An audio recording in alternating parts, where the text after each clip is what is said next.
Hello student, स्वागत है आपका एमसीएस क्लासेस में। आज हम लोग मध्य प्रदेश का जो भूगोल है यूनिट 4, ठीक है, उसका नया चैप्टर है क्या, ऊर्जा के परंपरागत और गैर परंपरागत स्रोत। ठीक है कि मध्य प्रदेश में ऊर्जा उत्पादन के लिए कौन कौन से स्रोत का उपयोग किया जाता है। आज हम लोग स्टार्ट करने वाले हैं क्या, ऊर्जा के परंपरागत स्रोत, यानी कि जिनका उपयोग प्रारंभ से ही ऊर्जा उत्पादन के लिए किया जा रहा है, उन स्रोतों को देखेंगे। ठीक है, तो आइए स्टार्ट करते हैं हम लोग ऊर्जा के परंपरागत स्रोत। ठीक है, ऊर्जा के परंपरागत स्रोत के अंतर्गत क्या क्या आते हैं। सबसे पहले ऊर्जा के परंपरागत स्रोत में कोयला। ठीक है, कोयले के बाद जल से निर्मित, ठीक है, ऊर्जा, और ईंधन यानी कि पेट्रोलियम पदार्थ से निर्मित ऊर्जा। ठीक है, इसे देखा जाता है। ठीक है, पारंपरिक ऊर्जा स्रोत के अंतर्गत। ठीक है, आई होप आपको समझ में आया होगा। हम लोग क्या देखेंगे, कोयला, कोयले के पश्चात जल, और जल पर पेट्रोलियम ईंधन से निर्मित ऊर्जा को देखेंगे। ठीक है तो आइए हम लोग स्टार्ट करते हैं क्या, कोयला। देखिए, मैंने आपको लास्ट लेक्चर जब खनिज संसाधन पढ़े थे, मैंने उसमें बोला था आपको कि मैं कोयला जो मध्य प्रदेश में उपस्थित है उसकी समस्त जानकारी इस लेक्चर में प्रोवाइड कराऊंगा। ठीक है, तो सबसे पहले कोयला। कोयला किस प्रकार की खनिज चट्टानों से प्राप्त होता है। सबसे पहला फैक्ट है गोंडवाना क्रम की चट्टानों से। इससे गोंडवाना क्रम की चट्टानों से, और 98% कोयला विश्व का इन्हीं क्रम की चट्टानों से प्राप्त होता है। किससे? गोंडवाना क्रम की चट्टानों से। ठीक है, अब देखते हैं प्रदेश में इसका भंडारण कितना है। तो 27.99 अरब टन। मध्य प्रदेश में कितना भंडारण है? 27.99 अरब टन। और ये मैं नहीं बोल रहा हूँ, हिंदी ग्रंथ एकेडमी, और साथ में अभी आर्थिक सर्वेक्षण 2022-23 आया है, उसका डेटा है ये। ठीक है, कितना है? 27.99 अरब टन। और देश का 8%, 8.8% कोयले का भंडार कहाँ पर है? प्रदेश में है। और भंडारण की दृष्टि से मध्य प्रदेश का कौन सा स्थान आता है? 5वां स्थान आता है। यदि उत्पादन की दृष्टि से देखें तो मध्य प्रदेश कौन से स्थान पर आता है? 3rd नंबर में आता है। ठीक है स्टूडेंट्स, आई होप आपको ये समझ में आया होगा कि कितना प्रदेश में भंडारण है कोयले का, और कितना देश का कुल संचित भंडार है हमारे यहाँ पर। ठीक है, और कितना इसका उत्पादन किया जाता है। ठीक है, अब हम लोग देखेंगे। देखिए, और प्रदेश में कहाँ कहाँ पर आपको कोयले की प्राप्ति होगी, तो आज हम लोग देखेंगे इसी में। देखिए, ये आपका मैप है मध्य प्रदेश का, प्यारा सा मैप। देखिए, दो क्षेत्रों में कोयले की प्राप्ति होगी। एक को बोलते हैं मध्य भारत कोयला क्षेत्र। ये क्या है? मध्य भारत कोयला क्षेत्र। इसके पश्चात, और यहाँ पर कितना कोयला संचित है? 25.6 अरब टन। 25.6 अरब टन मध्य भारत कोयला क्षेत्र में। और दूसरा क्षेत्र आता है सतपुड़ा कोयला क्षेत्र। ये है क्या? सतपुड़ा कोयला क्षेत्र। यहाँ पर कितना कोयला संचित है? 2.18 अरब टन कोयला संचित है। ठीक, कितना? 2.18 अरब टन कोयला संचित है। तो इन दो प्रमुख क्षेत्रों में ही प्रदेश में किसकी प्राप्ति होती है? कोयले की प्राप्ति होती है। ठीक है, आई होप आपको यहाँ तक की चीजें समझ में आई होगी। अब हम लोग देखेंगे इन प्रमुख क्षेत्र में कौन कौन सी खदानें हैं जिनमें कोयले का उत्खनन कार्य किया जाता है। तो देखिए, सबसे पहले हम लोग देखेंगे क्या, मध्य भारत कोयला क्षेत्र। मध्य भारत कोयला क्षेत्र, तो सबसे पहले इसमें सुहागपुर कोयला क्षेत्र। सबसे पहले क्या देखेंगे? सुहागपुर कोयला क्षेत्र। अब ये क्षेत्र, इसका क्षेत्रफल कितना है? सबसे बड़ा कोयला क्षेत्र है, 3000 किलोमीटर स्क्वायर क्षेत्र में ये फैला हुआ है। और यहाँ पर कौन सी श्रेणी का कोयला प्राप्त होगा हमको? द्वितीय श्रेणी का कोयला। ठीक है, द्वितीय। 4 प्रकार की श्रेणियां होती कोयले, मैंने आपको बताया था कौन कौन सी। एंथ्रेसाइट, बिटुमिनस, लिग्नाइट, और पिट टाइप का कोयला। ठीक है, और एंथ्रेसाइट कोयला केवल कहाँ पर मिलेगा मध्य प्रदेश में? आपको लद्दाख जम्मू कश्मीर वाले क्षेत्र से प्राप्त होगा।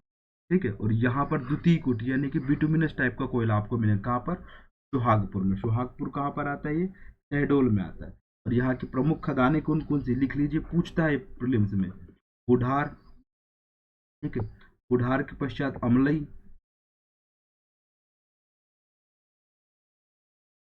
अमलई, अमलई के पश्चात बिजूरी, बिजूरी, ठीक है, और बिजूरी के पश्चात लिख लीजिए क्या, कोतमा, कोतमा, कोतमा के पश्चात लिख लीजिए आप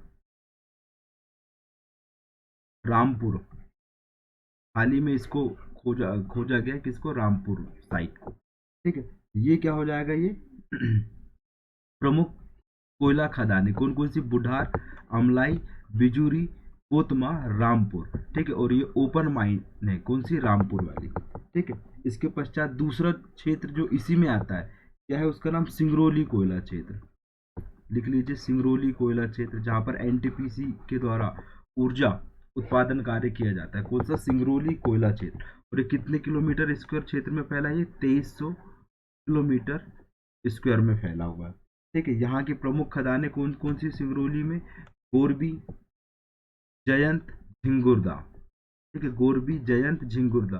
ठीक है स्टूडेंट, आज थोड़ा पेन पता नहीं किस वजह से काम नहीं कर रहा है, आप थोड़ा एडजस्ट करते चलिएगा, क्योंकि राइटिंग उतने अच्छे से नहीं आ पा रही है। ठीक है, तीसरा कोयला क्षेत्र हो जाएगा क्या इसी में, उमरिया कोरार कोयला क्षेत्र। क्या है, उमरिया कोरार क्षेत्र। ठीक है, और ये कितने, सबसे छोटा कोयला क्षेत्र है ये, 16 किलोमीटर स्क्वायर क्षेत्र में फैला हुआ। कौन सा, उमरिया कोरार कोयला क्षेत्र। इसके पश्चात चौथा है जोहिला क्षेत्र, जोहिला नदी के किनारे पर है। ठीक है, क्या नाम है, जोहिला कोयला क्षेत्र। ये भी कहाँ मिलेगा आपको, शहडोल में मिलेगा। ठीक है, और इसकी प्रमुख खदानें कौन कौन सी, नौरोजाबाद, नौरोजाबाद के पश्चात बीर सिंह। ठीक है, बीर सिंहपुर में ही क्या है, एक इकाई है, ऊर्जा निर्माण की इकाई। ठीक है, अभी हम लोग देखेंगे कितना उत्पादन किया जाता है इसमें। ठीक है, आई होप ये क्या है, हमारे मध्य भारत कोयला क्षेत्र के प्रमुख खनन क्षेत्र, उनकी खदानें हैं। ठीक है, तो एक बार फिर से देख लेते हैं कि सुहागपुर कोयला क्षेत्र में कौन कौन सी खदानें आती है, बुढ़ार, अमलई, बिजूरी, कोतमा, रामपुर। देखिए ये खदान इसलिए याद करना आईएमपी, क्योंकि प्रीलिम्स में पूछ चुका है कि अमलई खदान किसके लिए फेमस है, कोयला उत्पादन के लिए, तांबा उत्पादन के लिए, या फिर किसी अन्य खनिज पदार्थ के उत्पादन के लिए। ठीक है, दूसरा क्षेत्र है क्या, सिंगरौली कोयला क्षेत्र। यहाँ पे 3 प्रमुख खदानें आती है, गोरबी, जयंत, झिंगुरदा। ठीक है, फिर तीसरा क्षेत्र क्या हो जाएगा, उमरिया कोरार क्षेत्र। ये भी कहाँ पर है, उमरिया में है, और सबसे छोटा है ये, 16 किलोमीटर स्क्वायर में फैला हुआ है। ठीक है, फिर चौथा क्षेत्र क्या हो जाएगा, जोहिला क्षेत्र। कहाँ पर है ये, शहडोल में है। नौरोजाबाद और बीर सिंहपुर, यहाँ पे क्या है, खदानें हैं इसकी। ठीक है, अब इसके पश्चात आते हैं हम लोग सतपुड़ा कोयला क्षेत्र, जो कहाँ पर मिलेगा आपको, छिंदवाड़ा, बालाघाट, छिंदवाड़ा, सॉरी बालाघाट नहीं, छिंदवाड़ा, होशंगाबाद और बैतूल वाले क्षेत्र में। ठीक है, इसमें सबसे पहले देखें हम लोग कानन घाटी क्षेत्र। कौन सा, कानन घाटी क्षेत्र सतपुड़ा कोयला क्षेत्र के अंतर्गत आता है। ठीक है, इसमें कौन कौन सी खदान है, सबसे पहले तो नीम खेरा। ठीक है, नीम खेरा के पश्चात पनारा, पनारा के पश्चात हिंगन देवी, हिंगन देवी के पश्चात कालीन छपाट। ठीक है, इसके बाद घेरावाटी या घेरा घाटी भी जिसको बोलते हैं हम लोग, और जुन्नार देव। ये प्रमुख क्षेत्र है क्या, कानन, ये प्रमुख खदानें हैं कहाँ पर, कानन घाटी कोयला क्षेत्र के अंतर्गत।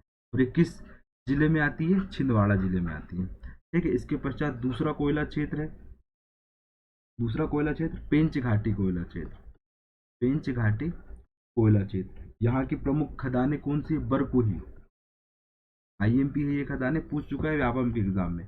चांदा मेटा, लोकल लैंग्वेज में उसको चांदा मेटा बोलते हैं, वैसे किताबों में चांद मेटा लिखा है।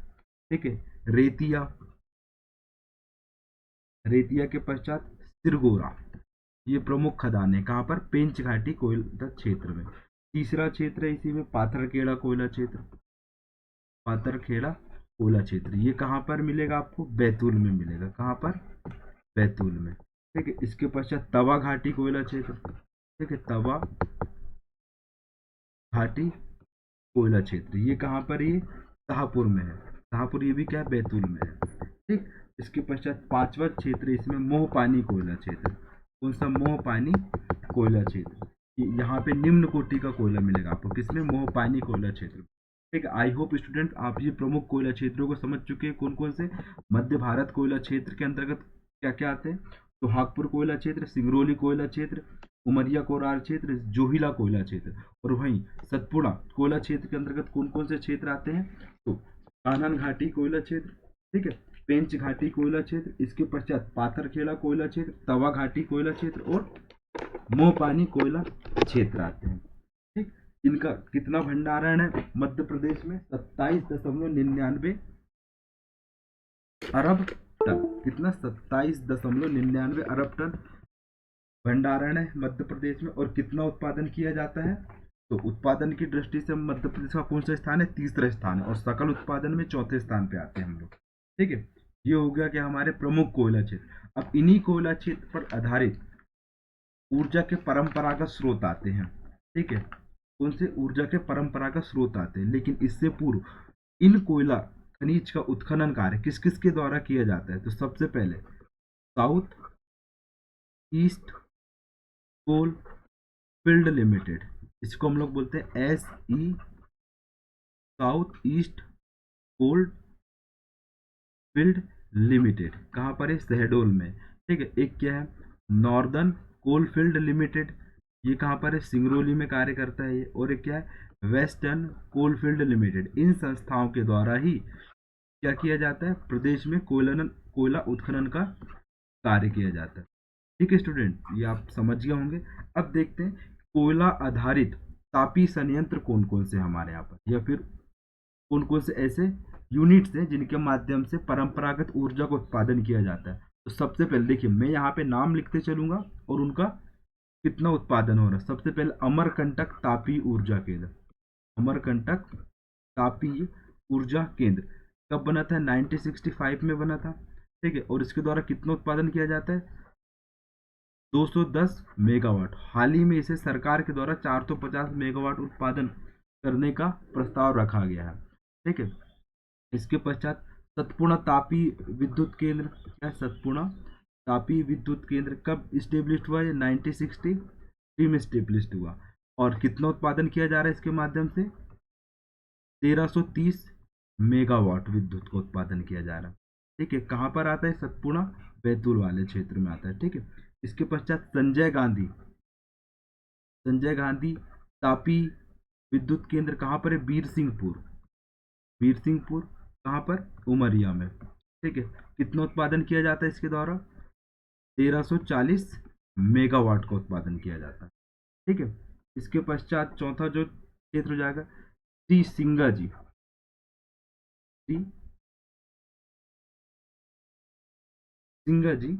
तापीय विद्युत केंद्र कहाँ पर है? खंडवा में है। कहाँ पर? खंडवा में। कितना उत्पादन किया जाता है इसके माध्यम से विद्युत का? 2520 मेगावाट। कितना? 2520 मेगावाट। फिर एक NTPC का केंद्र है। NTPC का केंद्र कहाँ पर है? सिंगरौली में है। कितना उत्पादन किया जाता है इसके द्वारा? 4760 मेगावाट। 4360 मेगावाट। इसके पश्चात दादा धूनी वाले। ठीक है, दादा धूनी वाले ताप विद्युत केंद्र कहाँ पर है? ये भी कहाँ पर है? खंडवा में। इसके द्वारा कितना विद्युत का उत्पादन किया जाता है? 2000 मेगावाट। कितना? 2000 मेगावाट का उत्पादन किया जाता है। ठीक है, तो ये हो गया क्या? हमारे सार्वजनिक क्षेत्र के तापीय विद्युत संयंत्र।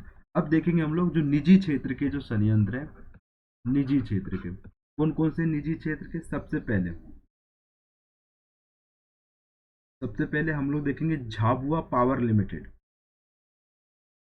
झाबुआ पावर लिमिटेड कहाँ पर? ये सिवनी में है। झाबुआ से झाबुआ नहीं लगाना, आपको सिवनी लगाना है।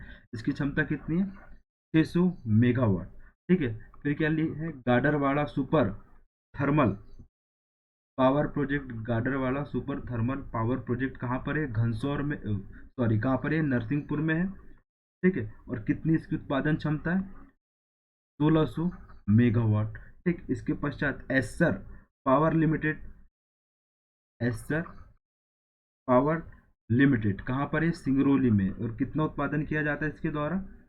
1280 मेगावाट। ठीक है, शासन अल्ट्रा पावर प्लांट ये कहाँ पर है? ये भी सिंगरौली में है। इसके माध्यम से 3960 मेगावाट विद्युत का उत्पादन किया जाता है। ठीक है, फिर क्या? एक जेपी पावर वेंचर लिमिटेड। ये कहाँ पर? बीना में है। कहाँ पर है, बीना में है। ठीक है, इतने हमारे पास क्या है, तापीय ऊर्जा के केंद्र हैं जिनके माध्यम से विद्युत का उत्पादन किया जाता है। ठीक है, आई होप स्टूडेंट आप समझ गए होंगे कि परंपरागत ऊर्जा स्रोतों के अंतर्गत कोयले से कितनी विद्युत ऊर्जा का निर्माण किया जाता है। सार्वजनिक क्षेत्र के अलग है और निजी क्षेत्र के अलग है। ठीक है, अब हम लोग देखेंगे क्या, जल जल परियोजनाओं से कितनी विद्युत ऊर्जा का उत्पादन किया जाता है, ये भी क्या परंपरागत श्रेणी में आती है। ठीक है, सबसे पहले हम लोग देखेंगे चंबल नदी में, चंबल नदी में कितनी ऊर्जा का उत्पादन किया जाता है। सबसे पहले देखें हम लोग इसमें, और चंबल घाटी परियोजना कब प्रारंभ की गई थी, 1960 में, और 1954 में, और बनी कब, 1960 में।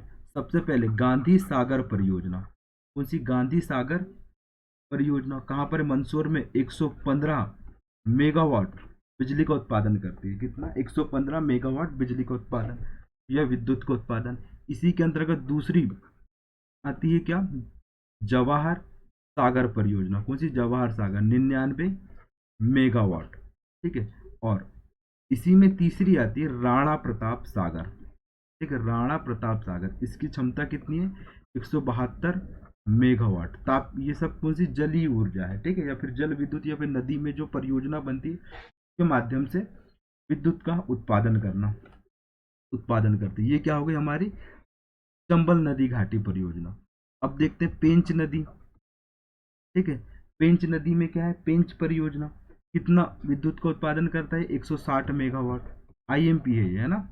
क्यों चर्चे में, क्योंकि अभी हाल ही में पेंच घाटी से संबंध के पास पर ही कर्माझीरी को अभ्यारण्य बनाया गया। किसको, कर्माझीरी को अभ्यारण्य बनाया गया, इसलिए ये सब आईएमपी हो जाता है। कितनी, 160 मेगावाट। फिर नर्मदा घाटी में, अब नर्मदा नदी में कौन कौन सी परियोजनाएं संचालित की जा रही है। सबसे पहले बरगी परियोजना, नर्मदा की सहायक नदी जबलपुर के पास, 99 मेगावाट। ठीक, तवा नदी, नर्मदा की सहायक नदी, कितना, 13.5 मेगावाट। ठीक है, इसके पश्चात इंदिरा सागर पुनासा, कितनी इसकी क्षमता है इंदिरा सागर की, 1000 मेगावाट। ठीक है, इसके पश्चात महेश्वर, महेश्वर की कितनी है, 420 मेगावाट। ठीक है, और ओमकारेश्वर की कितनी है, 500 मेगावाट। और इसी ओमकारेश्वर पर फ्लोटिंग सोलर एनर्जी प्लांट लगाया गया, उसकी क्षमता कितनी है, 600 मेगावाट। ठीक है, आईएमपी है, ये भी 2022 के प्री में पूछ चुका है। तो सा फ्लोटिंग सोलर प्लांट कहाँ पर स्थापित किया गया है, ओमकारेश्वर में, जिसकी उत्पादन क्षमता कितनी है, 600 मेगावाट। ये हो गया क्या, नर्मदा घाटी की। अब इसके पश्चात देखेंगे हम लोग सोन घाटी की। ठीक है, सोन घाटी की जो परियोजना है उसका नाम क्या है, बाण सागर टोन, क्या है, बाण सागर परियोजना, क्या नाम है, बाण सागर। और इसकी क्षमता कितनी है, 420 मेगावाट। ये सब हिंदी ग्रंथ एकेडमी का डेटा स्टूडेंट्स है ना। तो यहाँ से गलत होने की बिल्कुल भी संभावना नहीं है। यदि आयोग गलत उत्तर भी दे रहा है तो आप हिंदी ग्रंथ एकेडमी का सोर्स लगा करके उसके आंसर्स को चेंज कर सकते हैं, चैलेंज कर सकते हैं। ठीक है, क्या बाण सागर परियोजना ये 4 जगह पर है, टोन्स में है, ठीक है, रीवा में है, देवलोंद में है, झिन्ना में है और सिलपारा में। 4 जगह पर संयुक्त परियोजनाएं, 4 स्थानों पर विद्युत का उत्पादन किया जाता है। ठीक है, फिर मठी खेड़ा परियोजना शिवपुरी में है, क्या, मठी खेड़ा, शिवपुरी सिंध नदी में है। कहाँ पे, सिंध नदी शिवपुरी में। इसकी क्षमता कितनी है, फिर इसी को ही क्या बोलते हैं, अटल सागर परियोजना। मोदी जी ने नाम दिया था इसको अटल सागर। कितनी उत्पादन क्षमता है, 60 मेगावाट। आईएमपी है, बहुत ही मोस्ट आईएमपी है, ये आपके प्रीलिम्स में देखना जहाँ से क्वेश्चन आएगा ही, क्या, मठी खेड़ा परियोजना। ठीक है, इसके पता जोहिला बीर सिंहपुर जो तापी था और साथ में जल भी है, यहाँ इसकी क्षमता कितनी है, 20 मेगावाट। ठीक, फिर आते हैं बेतवा राजघाट परियोजना, इसी को अशोक सागर बोलते हैं। इसकी उत्पादन क्षमता कितनी है, 45 मेगावाट। ठीक है, ये हो गया क्या, प्रमुख जल परियोजना। और एक याद कर लेते हैं हम लोग, केन बेतवा जो लिंक परियोजना चल रही है, केन बेतवा लिंक परियोजना प्रस्तावित है। इसके माध्यम से कितना विद्युत का उत्पादन किया जाएगा, 103 मेगावाट। कैसी ऊर्जा होगी, जलीय ऊर्जा होगी। और 27 जो मेगावाट होगी वो सोलर एनर्जी का निर्माण किया जाएगा इस परियोजना के माध्यम। ठीक है। फिर और एक लिख लीजिए टोंस जल विद्युत परियोजना। टोंस जल विद्युत परियोजना कहाँ पर, ये रीवा में है और इसकी क्षमता कितनी है, 315 मेगावाट। ठीक है, कितनी, 315 मेगावाट। तो ये हो गई स्टूडेंट्स हमारी मध्य प्रदेश के प्रमुख परंपरागत ऊर्जा स्रोतों से ऊर्जा का निर्माण करना। ठीक है, एक एक डेटा आपको याद रखना है। सबसे पहले तो कोयला क्षेत्र आपको प्रमुख याद रखना है। ठीक है, और किन कोयला क्षेत्रों में कौन कौन सी खदानें हैं इनको याद रखना है, क्योंकि ये प्रीलिम्स का क्वेश्चन है, आपके एग्जाम में देखने को ही मिलेगा। ठीक है, thank you for watching MCS classes. Next lecture हमारा आएगा मध्य प्रदेश में गैर परंपरागत ऊर्जा स्रोतों से कितनी विद्युत ऊर्जा का उत्पादन किया जा रहा है, कौन से प्लांट्स लगे हैं, कहाँ पर लगे हैं और किसके द्वारा लगाया गया। ठीक है, या तो वो प्राइवेट लिमिटेड होगा या फिर गवर्नमेंट होगा। ठीक है, thank you for watching MCS classes.